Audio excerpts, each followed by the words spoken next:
우리 옆에 계신 분들과 인사 나누겠습니다. 주님의 이름으로 축복합니다.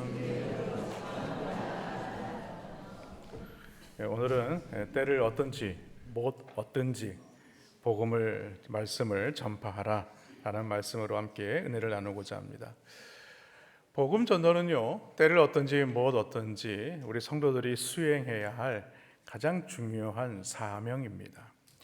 때를 어떤지 못 어떤지라는 말은요, 언제 어디서나 이 기회만 있으면 항상 전도하라는 말이죠. 아무리 시간이 없어도 아무리 바빠도 핑계 대지 말고 복음을 전파하라는 것입니다. 사람들은 그런 말을 많이 합니다. 세상에는 만사가 있다. 그래서 세상 만사에는 때가 있다. 이런 얘기를 하죠. 공부하는 학생들에게도 때가 있지 않습니까? 여러분 평생 만학도로 살아간다면요, 얼마나 힘들겠습니까?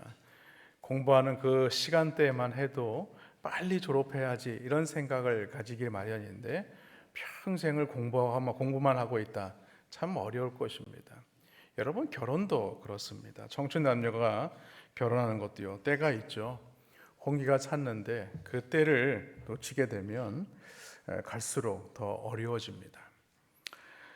잘 때도 그렇고요, 또 자고 일어날 때도 그렇습니다. 생활의 리듬이 깨지면 건강을 잃어버리기 마련입니다.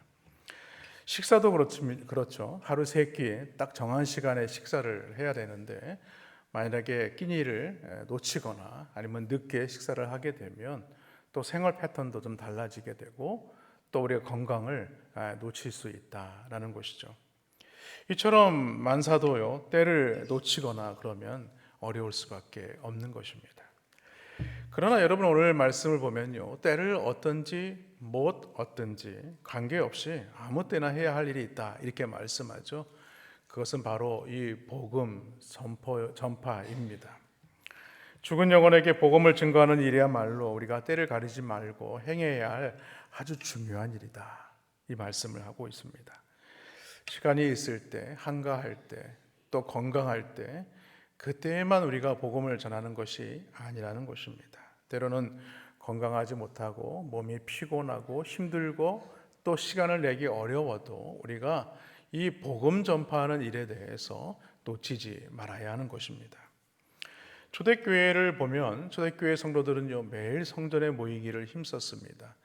그리고 성전에 모인 것으로만 그치지 않았어요. 전도하는 일도 그들의 매일의 일과였다는 것이죠. 오히려 전도하지 않는 것이 이상할 정도였습니다.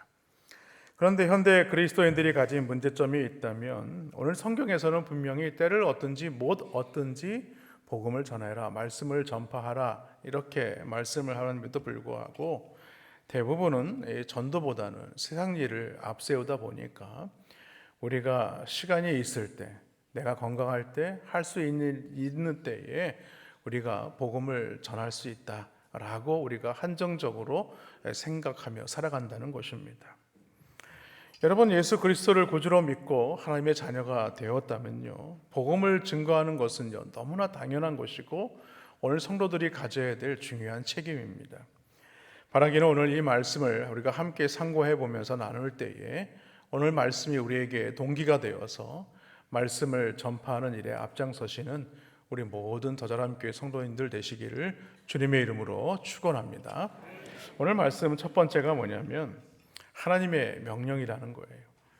1절 말씀에 보니까 하나님 앞과 살아있는 자와 죽은 자를 심판하실 그리스도 예수 앞에서 그가 나타나실 것과 그의 나라를 두고 엄히 명하노니라고 말씀하죠. 여러분, 명령이 무엇입니까? 명령이라는 것은요, 해도 되고 안 해도 되는 게 아닙니다. 명령이라는 것은요, 반드시 해야 되는 게 명령입니다. 특히 복음 전도에 대한 하나님의 명령에는요, 몇 가지 중요한 특징이 있습니다. 그 첫 번째가 뭐냐면 1절 상반절에 보니까 우리의 행위대로 하나님이 심판하신다라고 말씀하죠. 하나님 앞과 살아있는 자와 죽은 자를 심판하실 그리스도 예수 앞에서라고 하셨어요. 하나님이 우리의 행위에 대해서 심판하신다라는 것은 무엇을 말하는가? 우리가 과연 예수 그리스도로 구주를 영접한 백성으로 성도로서 우리에게 맡겨진 그 사명이 있다면 그것은 오로지 영혼 구원에 있다는 것이죠. 다시 말해서 우리 하나님의 관심은 온통 어디에 가 있는가? 영혼 구원에 가 있다는 겁니다. 그리고 인간을 향한 하나님의 구원의 섭리를 잘 보여준 것이 바로 하나밖에 없는 독생자를 이 땅에 보내신 것이죠. 그리고 이미 구원받은 그리스도인들이 나아가 이 복음을 전하기를 우리 하나님은요 기뻐하십니다. 그렇기 때문에 하나님께서는요 전도받지 못한 이 죽은 영혼들에 대해서 그 책임을 우리에게 물으시겠다는 거예요. 물으시는데 어디서 물으신다는 거예요? 심판대 앞에서 물으시겠다고 말씀하고 있는 겁니다. 그것을 잘 보여준 말씀이 에스겔 말씀인데요. 에스겔에서 3장 17절로 19절 말씀에 보니까 인자야 내가 너를 이스라엘 족속의 파수꾼으로 세웠으니 너는 내 입의 말을 듣고 나를 대신하여 그들을 깨우치라. 가령 내가 악인에게 말하기를 너는 꼭 죽으리라 할 때에 내가 깨우치지 아니하거나 말로 악인에게 일러서 그의 악한 길을 떠나 생명을 구원하게 하지 아니하면 그 악인은 그의 죄악 중에서 죽으려니와 내가 그의 핏값을 내 손에서 찾을 것이고 내가 악인을 깨우치되 그가 그의 악한 마음과 악한 행위에서 돌이키지 아니하면 그는 그의 죄악 중에서 죽으려니와 너는 내 생명을 보존하리라 라고 말씀하고 있습니다. 여러분 우리가 예수 믿고 구원받은 것은요 개인적인 일입니다만 하지만 구원받은 이후에는요 오늘 하나님을 믿는 이 백성들에게는 책임이 있다는 거예요. 의무가 있다는 거예요. 그것은 복음을 전하는 것이죠. 그렇기 때문에 우리는요 어떠한 상황 가운데 있다 할지라도 복음을 전하는 일을 놓치지 말아야 하는 것입니다. 그리고 그 책임에 대해서 복음을 들은 믿지 않는 자들이 그 복음을 듣고 그 복음을 받아들일 것인지 받지 않을 것인지는 그 사람에게 책임이 있다는 것을 말씀하고 있는 것입니다. 하나님은 오늘 에스겔 선지자를요 하나님의 파수꾼으로 세웠다 이렇게 말씀하시죠. 여러분 이 파수꾼을 오늘 말씀을 하면서 오늘 성경은요 우리에게 이 파수꾼의 역할이 무엇인가를 비유적으로 말씀하고 있습니다. 파수꾼의 역할이 뭡니까? 높은 망 위에 올라가 가지고 적들이 쳐들어오는지 쳐들어오지 않는지 늘 이렇게 지키고 있는 사람, 그런 사람을 파수꾼이라고 하죠. 그리고 적들이 쳐들어오게 되면 어떻습니까? 나팔을 불어서 경고를 알리게 되는 것입니다.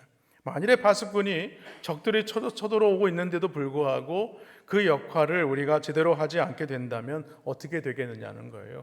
그 성 안에 있는 모든 사람들은 큰 위험에 빠질 수밖에 없다라는 것을 말씀하는 것입니다. 그러므로 우리는 할 수 있는 대로 때를 얻든지 못 얻든지 하나님의 말씀에 이 복음을 전해야 한다라는 것을 말하고 있는 것이죠. 한 번은 다윗이 사울을 피해서 시글락에서 망명 생활을 한 적이 있었습니다. 아말렉 사람들이 갑자기 성으로 쳐들어와서는 성을 불태우고 그곳에 있는 많은 사람들과 가축들을 다 빼앗아서 도망을 가게 되죠. 다윗은 아말렉 사람들을 추격하여서 그들의 진영에 이르게 됩니다. 그들은요 너무나 승리에 도취되어서 그 자리에서 잔치를 벌이고 있었어요. 파수꾼을 세우지도 않고 누가 자기들을 찾아오리라고 생각을 못했던 것입니다. 그래서 다윗은 새벽까지 기다렸다가 아무런 경계가 없는 틈을 타서 기습적으로 그 사람들을 공격해서 사람들과 그 가축들을 다 되찾을 수 있었다라고 말씀하죠. 여러분 아말렉 사람들이 다윗에게 대피한 이유가 어디에 있느냐는 거예요. 그들에게 군대의 수가 적다거나 아니면 무기가 나빠서가 아니라는 것이죠. 그 이유는 단 한 가지라는 겁니다. 바로 파수꾼을 세우지 않았기 때문이다 라는 겁니다. 여러분 우리가 잘 알고 있는 인천 상륙작전 너무 잘 알고 있지 않습니까? 인천 상륙작전을 성공리에 수행한 유명한 장군이 있죠. 누구죠? 예, 메가더 장군인데 요즘에 내 아이들한테 물어보면 잘 모른다고 그러더라고요. 근데 그가 그런 말을 했어요. 작전에 실패한 지휘관은 용서받을 수 있어도 경계에 실패한 지휘관은 용서받을 수 없다. 이만큼 경계가 매우 매우 중요하다라고 말하고 있는 겁니다. 그러므로 성도들은요 어떤 자들인가? 파수꾼이에요. 그래서 경계를 철저히 해야 되는 사람이에요. 그래서 어떤 위험이 닥쳐오면 우리는 그 경계의 자리에서 나팔을 힘있게 불어서 이 위험을 준비할 수 있어야 된다는 것입니다. 파수꾼으로 세워진 에스겔의 책임은 무엇인가? 결과와 상관없이 이 경고의 나팔을 불어야 할 책임이 그에게 있다라고 말씀합니다. 그러나 경고의 나팔 소리를 듣고 안 듣고의 책임은 누구에게 있다? 백성들에게 있다는 겁니다. 그런데 오늘 에스겔만이 파수꾼이 아니라는 거예요. 오늘 믿음으로 살아가는 성도들 또한 이 시대의 파수꾼이다라고 말씀합니다. 하나님이 우리에게 영적으로 파수꾼으로 세우신 이유는 무엇이냐? 주님이 반드시 그런 말씀을 하셨거든요. 내가 다시 너에게 오리라 이렇게 말씀하셨어요. 우리는 이미 이 초림의 주 오신 예수님의 그 시대를 지나서 다시 오실 그 재림의 주, 그 주님을 우리는 기다리며 살아가고 있어요. 그런데 그 날을 우리가 전혀 알 수가 없거든요. 그런데 주님이 오시면 어떤 일이 일어나게 됩니까? 심판의 주로 오신다고 했어요.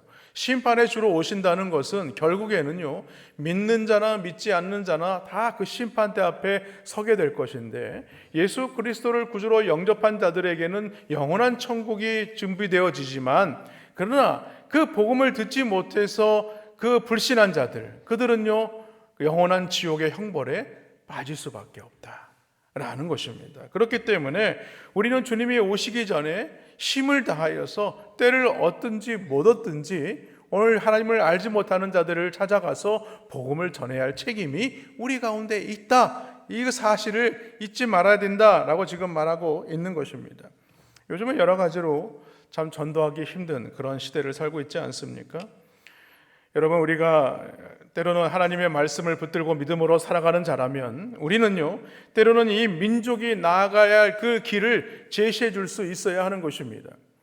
여러분, 오늘날 우리 한국 교회와 이 대한민국이 혼탁한 그런 상황을 맞이하고 있지 않습니까? 이럴 때 우리가 믿는 자들이 그것을 가만히 목도만 하고 있으면 안 돼요.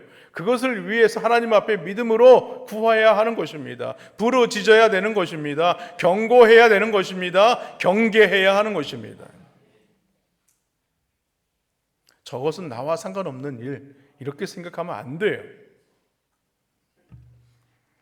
우리는요, 세상의 죄와 불의를 향하여서 이 경고의 나팔을 불어야 하는 것입니다. 여러분, 구약 성경을 보십시오. 많은 선지자들이 때로는 조롱을 당하고 핍박을 당하고 죽임을 당한다고 할지라도 그들은요, 담대히 죄의 말씀을, 경고의 나팔을 부는 일을 놓치지 않았어요.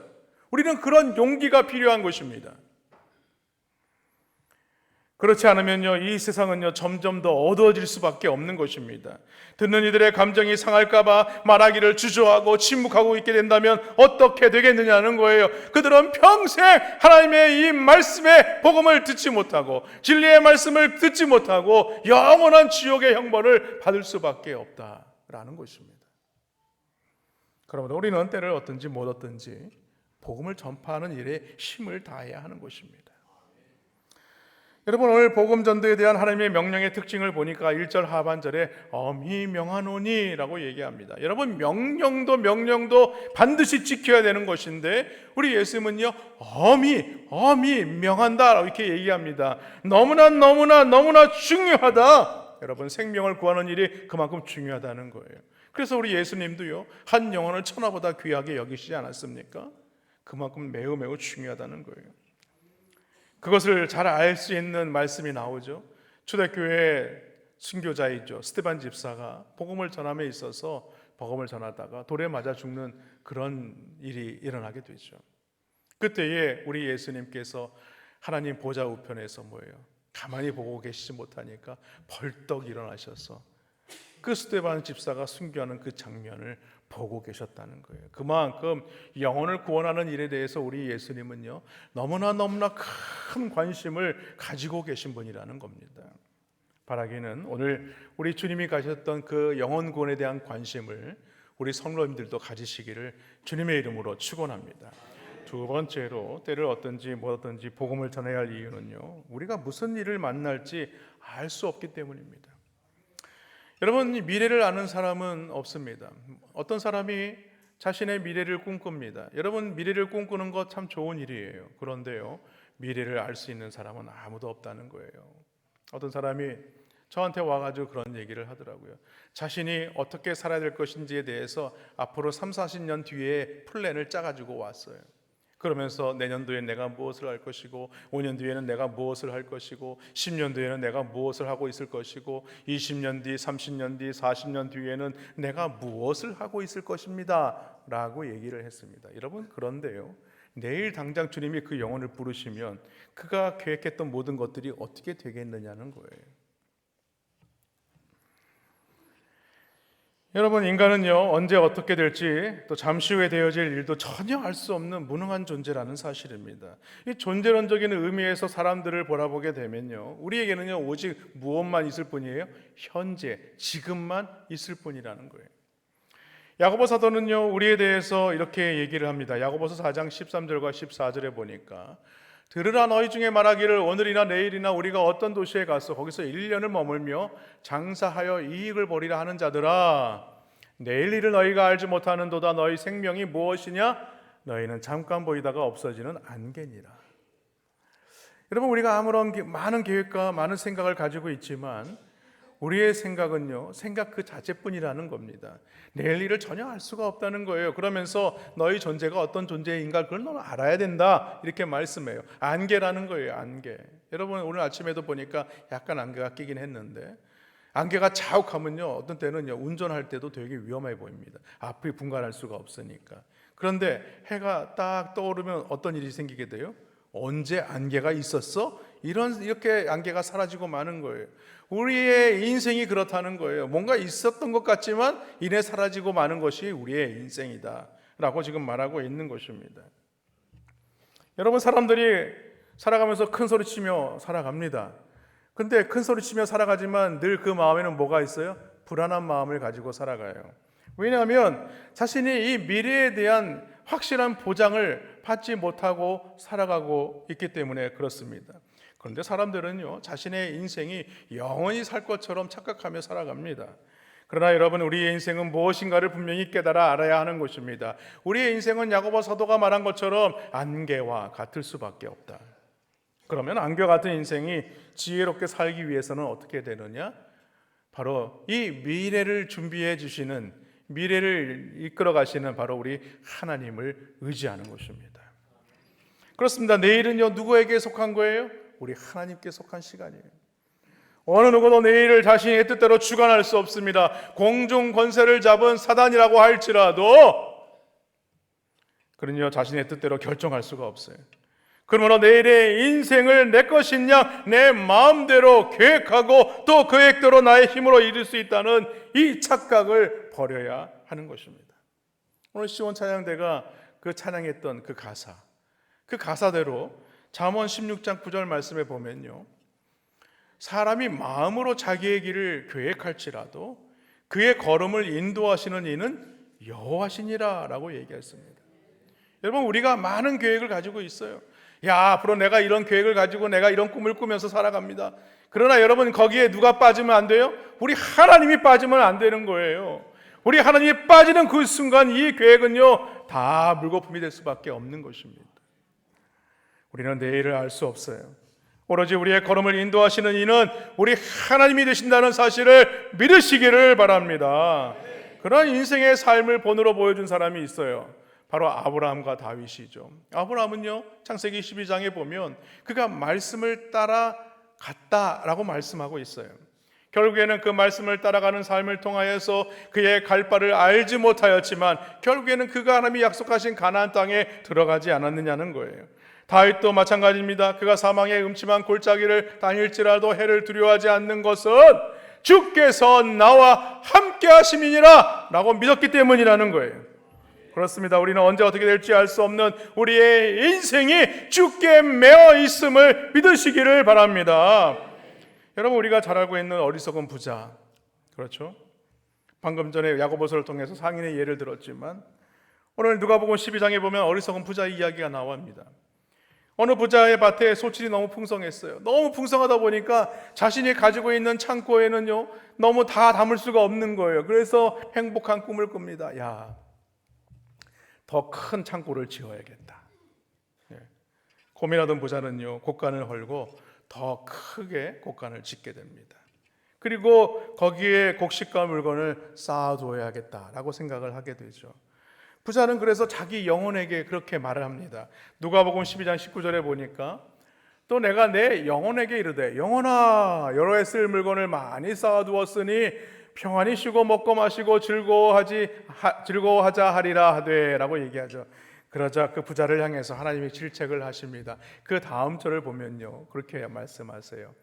하나님이 이르시되 어리석은 자요 오늘 밤에 내 영혼을 도로 찾으리니 그러면 너의 준비한 것이 누구의 것이 되겠느냐. 여러분 누구도 내일을 장담할 수가 없어요. 우리에게 주어진 시간은 오직 지금뿐입니다. 지금 순간뿐이에요.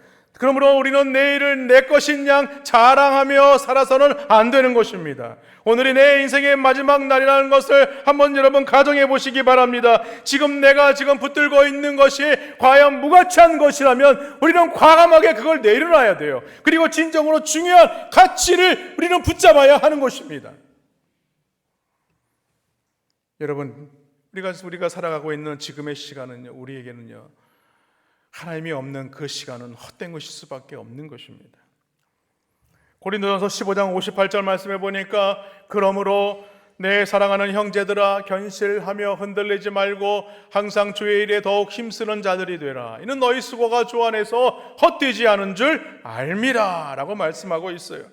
여러분 우리는요 이 땅을 살아가면서 진정으로 붙잡아야 될 것이 무엇인지를 깨달아야 하는 것입니다. 그리고 그 주님께서 기뻐하시고 원하시는 것이 그것이 가장 중요한 가치가 무엇인지를 깨달아야 하는 거예요. 그게 무엇입니까? 때를 얻든지 못 얻든지 말씀을 전파하는 것입니다. 한 번은요 미국의 부흥사인 토리 존스 목사가 그가 다른 비행기를 시카고를 떠나서 오클라호마에 향하는 그 비행기에 탑승하게 되죠. 그에게는 늘 그런 마음의 부담이 있었어요. 어떤 마음의 부담이냐? 오늘 내가 주님 어떤 사람을 만나면 내가 복음을 전해야 될 텐데 누구에게 복음을 전하면 좋겠습니까? 라는 것이었어요. 그런데 비행기에 탑승하고 나서 딱 봤는데 보니까 한 승무원이 눈에 들어왔어요. 그래서 성령님이 나에게 저 사람에게 복음을 전하라는구나 그런 마음을 가지고 그 여승무원에게 복음을 전했다고 합니다. 그 여승무원은요 이 목사님의 전도를 받고 예수를 믿기로 작정하게 되죠. 그리고 비행기에서 목적지에 도착한 이후에 비행기에서 내릴 때에 이 토리 목사님이 그 스튜어스에게 이렇게 인사를 했습니다. 이 비행기에서 다시 못 뵙는다면 앞으로 저 천국에서 뵙겠습니다. 이튿날이 되었어요. 존스 박사는요 조간신문에 큰 사건이 난 것을 보게 됩니다. 보니까 어떤 비행기가 큰 문제로 인하여서 그 비행기에 탑승한 모든 사람들이 다 죽었다는 그 사건이에요. 그 기사를 자세히 적혀 있는 사망자의 명단을 살펴보는데 거기에 그 스튜어스의 명단도 속해 있는 것을 보았습니다. 여러분 만약에 그 존스 박사가 그 목사님이 이 복음을 그 여승문에게 복음을 전하지 아니하였다면 그 여승문의 영혼은 어떻게 되었을까? 스튜어스는요 잠시 후에 자신이 죽음을 맞아야 될 것을 아마 꿈에도 생각하지 못했을 것입니다. 분명히 이 복음을 듣고 자신이 구원받은 하나님의 백성이 되었다는 사실에 대해서 그 순간에도 하나님의 은혜를 붙잡았을 거라고 저는 생각이 들어요. 여러분 아직까지 믿지 않는 내 남편, 내 아내 여러분 안심해서는 안 됩니다. 믿지 않는 내 자녀 아직 어리니까 시간이 많이 있으니까 기회는 많을 것이다 이런 생각을 해서도 안 되는 것입니다. 그렇습니다. 여러분 숨을 쉬고 있는 지금 우리는 복음을 전해야 되는 거예요. 어느 날 갑자기 예기치 않은 시간에 하나님께서 내 영혼을 데려가시면 여러분 우리가 언젠가는 내가 복음을 전해야겠다 그런 마음을 가지는 순간에 우리는요 놓치고 마는 거예요. 기회를 잃어버리고 마는 것입니다. 그 영혼 어떻게 되겠어요? 영원한 지옥불로 들어가지 않겠습니까? 여러분 우리는 그것을 방관하면 안 돼요. 그러므로 우리는 때를 얻든지 못 얻든지 이 복음을 증거할 책임이 나에게 있다는 사실을 믿으셔서 이 파수꾼의 사명을 감당하시는 우리 모든 성도님들 되시기를 주님의 이름으로 축원합니다. 마지막으로 때를 얻든지 못 얻든지 우리가 복음을 전파해야 할 이유는요 사단은요, 때를 얻든지 뭐든지 성도들을 공격한다는 거예요. 여러분, 사단은요, 어떻게 하면 예수 믿는 사람들을요, 이 지옥불에 넣기 위해서 때를 얻든지 멀었든지 얼마나 우리를 시험하는지 모릅니다. 그러므로 때를 얻든지 멀었든지 우리는 영혼 구원을 위해서 복음을 전파해야 하는 것입니다. 그렇기 때문에 이 복음 전도는 무엇과 같은 거예요? 영적 전쟁과 같은 거예요. 마귀의 계계를 능히 대적하기 위해서 하나님의 전신갑주를 취하라 입으라 하지 않았습니까? 그래서 사도 바울은 우리가 복음을 증거하는 증인으로서의 삶이 무엇인가? 영적 군사와 같다라고 표현했어요. 그래서 구원의 투구와 의의 흉배, 로마 군인이 입고 있었던 흉배 있지 않습니까? 그리고 진리의 띠, 믿음의 복음에 예비한 신, 그다음에 믿음의 방패, 말씀의 검 들고 싸우는 그의 군사와 같다라고 표현하고 있었던 거예요. 그러나 복음 전도자는요, 늘 하나님의 말씀을 붙들고 믿음으로 살아야 됩니다. 어떻게 하면 내가 하나님 앞에 정결하고 깨끗한 삶을 살고 은혜와 성령이 충만한 삶을 살 것인가를 생각해야 돼요. 그래야 언제라도 우리가 나아가서 사단의 세력들과 싸울 수 있게 되는 것입니다. 오늘 2절 하반절 말씀에 잘 보니까 중요한 말씀이 나와요. 오래 참음과 가르침으로 경책하며 경계하며 권하라라고 얘기를 하고 있어요. 여기 경책하며 경계하며 이 권하라는 말씀은요, 말씀으로 격려하며 세워주라는 말입니다. 한마디로.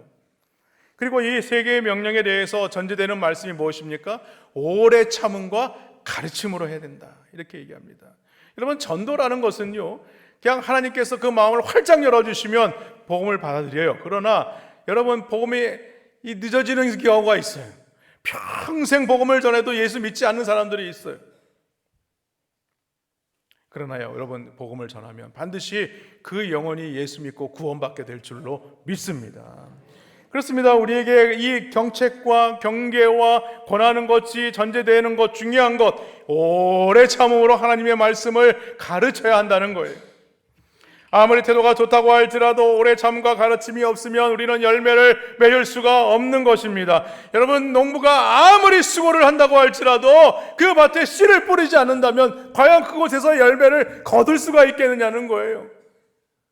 거기서요, 잡초의 열매밖에 거둘 수밖에 없죠. 여러분, 중요한 사실이 한 가지 있어요. 열매를 맺는 일. 그 일은요, 우리가 하는 일이 아니에요.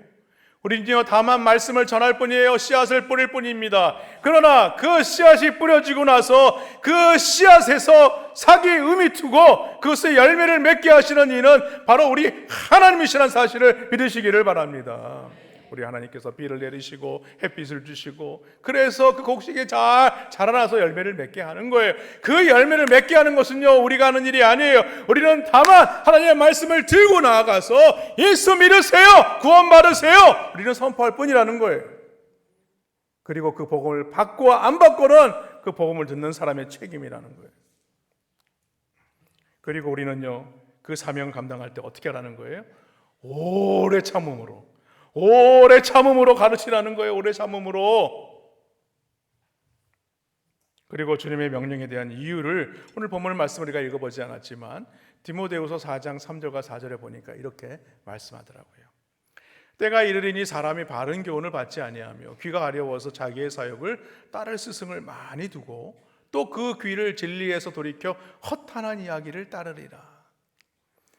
여러분, 오늘날 우리가 말씀을 전폐하기는요, 때가 오고 있다는 거예요. 어떤 때가 오고 있다는 거예요? 사람들이 바른 교훈을 들으려 하지 않는다는 겁니다. 사람들이 바른 교훈을 듣지 않으려고 하는 것은 무엇을 말하는가? 단순히 전하는 말씀을 받지 않는다는 것을 말하는 것이 아니에요. 진리의 말씀을 듣는 것을 고통스럽게 생각한다는 거예요. 듣지 않으려고 한다는 거예요. 그것을 힘들어한다는 거예요. 담대히 하나님의 말씀을 전한다고 할지라도 그 말씀을 거절한다는 거예요. 그래서 진리를 거부하는 사람들이 하는 일이 있죠. 오늘 말씀 보니까 자신에게 맞는 스승을 많이 둔다는 거예요. 이 얘기는 뭐냐면 자신에게 찾아와서 아부하는 사람입니다. 그 사람이 잘못을 저질렀음에도 불구하고 잘못했다고 얘기하는 것이 아니라 아유, 당신은 참 무엇인지 다 열심히 잘하시는 것 같아요, 그런 얘기에 혹한다는 거예요. 그리고요, 내가 듣기에 좋은 가르침, 내 마음에 편하게 하고 부담을 주지 않는 사람들, 진리가 아닌 거짓을 좇으며 그렇게 자기의 욕심을 채우며 살아가게 된다는 것을 말하고 있어요. 여러분, 우리가 이 건강에, 나이가 드니까 건강에 대한 관심이 많아요. 젊었을 때는 물질에 대한 관심이 많은데 나이가 들어가면서 어디에 관심이 많냐면 물질보다는요, 건강에 관심이 더 많습니다. 그래서 식이요법이나 여러 가지 뭐 그런 이야기들이 나오면요, 그 얘기에 혹합니다. 왜 그럴까요? 몸이 안 좋으니까, 몸이 약하니까, 무엇을 먹어야 건강해지더라, 무엇을 우리가 해야 좋아지더라, 이야기에 혹해요. 근데 자신이 건강하다고 과신하는 사람들은요, 그 말에 귀를 기울여 하지 않습니다. 들으려 하지 않아요. 왜냐하면 지금까지 길들여진 입맛을 바꾸고 싶지 않거든요. 내가 생각한 대로 나는 내가 이렇게 살아왔는데, 나는 뭐 전혀 건강 잃지 않았는데 내가 뭐 거기에 뭐 귀를 기울이며 살겠어? 예. 근데 저도 요즘에 보니까 눈이 침침해지더라고요. 예. 그래서 안경을 저도 이렇게 끼고 있지만 다 초점이거든요. 근데 컴퓨터를 볼 때는요, 또 안경을 또 바꿔야 돼요. 예. 젊었을 때는 안경도 없이 살았는데 나이가 먹어가니까 안경. 뭐 우리 권사님들은 뭐 안경을 보니까 어떤 분은 안경을 끼고 그 위에다가 또 돋보기를 하나 더 끼우시는 분들 계세요. 여러분, 오늘 우리는요, 이 하나님의 말씀을 받으려 하지 않는 사람들의 반응이 그렇다는 거예요. 그렇게 사람들은요, 바른 교훈을 받지 않고 진리를 떠나서 거짓을 선택하고 거짓을 따라가며 살아간다는 거예요. 이것이 말세를 살아가는 사람들의 모습이라는 거예요. 그렇기 때문에 우리는 이럴수록 하나님의 말씀을 때를 얻든지 못 얻든지 이 말씀을 전파하는 일에 더욱더 힘을 써야 한다라고 지금 말하고 있는 거예요. 여러분, 누가복음 14장에 보면요, 예수님께서 전도를 비유로 말씀하신 내용이 나옵니다. 천하보다 더 귀한 생명을 구원하는 일은 우리에게 진정으로 가장 중요한 것이다 라고 말씀하고 있어요. 그 내용에 보면요, 이런 내용이 있습니다. 처음에 주인이 이 초청장을 보내면서 정중하게 손님들을 초대를 하죠. 그런데 사람들은요, 한결같이 핑계를 대는 거예요. 뭐라고 핑계를 대느냐? 한 사람은요, 내가 밭을 샀으니 밭에 나가서 한번 돌아봐야겠다 라고 핑계를 대요. 또 어떤 사람은 내가 소 5겨리를 샀으니 내가 그 소 5겨리를 시험해 봐야 하니 내가 못 오겠다 라고 핑계를 댑니다.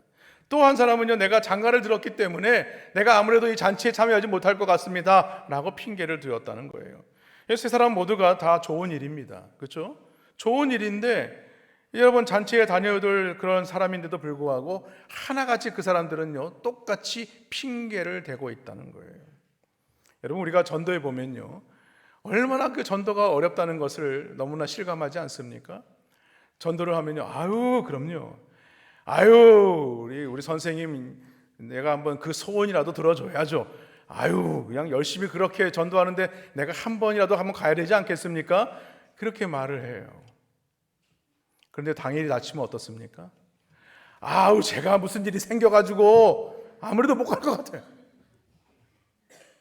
분명히 그런 분들 계세요. 하필이면 왜 그때 일이 생기죠? 그러니까 기도하시라는 얘기예요. 이거 딱 펼쳐놓고, 주님, 4월 27일 날은 전도 대상자가 아무 일이 없게 하여 주옵소서. 우리 장로님들만 아멘 하시는 것 같아요. 그러니까 이거 읽어야 돼. 이거 기도하셔야 됩니다. 아멘.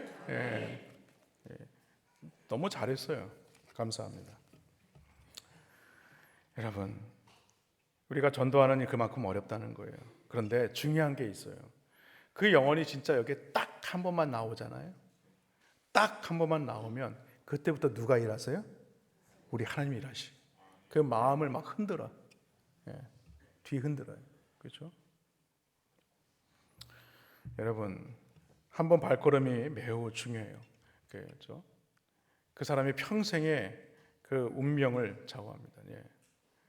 예전에 그 금성이라는 그 모토 있지 않습니까? 여러분, 오늘 하나님의 말씀을, 복음을 전하는 일에 있어서 우리가 때를 얻든지 못 얻든지 하나님의 말씀을 우리가 담대히 전해야 할 그 책임이 바로 우리에게 있다는 사실을 믿으시기를 바랍니다. 책임은요, 감당하라는 거예요. 오늘 우리 예수님께서 우리를 예수 믿는 성도로 부르신 이유가 어디에 있습니까? 복음을 전하라는 거예요. 복음을. 예수 믿었으니 나는 나로서 믿음 얻었으니 다 됐다, 이렇게 생각하면 안 되는 거예요. 여러분, 오늘 누가복음 14장 23절 말씀에 보면 그런 말씀이 있습니다. 길과 산 울타리로 나가서 사람을 강권하여 데려다가 내 집을 채우라. 이 강권하라는 얘기가 어떤 의미인 줄 아세요? 그 사람의 멱살을 확 잡아가지고 끌고 오라는 거예요. 끌고 오라는 거예요. 아우, 저 아무래도 무슨 일이 생길 것 같아서 못 나올 것 같아. 집에 가세요. 차를 앞에 집에 딱 세워놓으세요. 자, 여기 와 있습니다. 나올 때까지 계속 초인종 누르고 기다리고 있는 거예요. 그리고 갑자기 전화하면 안 돼요. 그 전날부터 여러 번 전화해야 되는 거예요. 내일 반드시 몇 시에 제가 그걸로 갈 겁니다. 나오세요.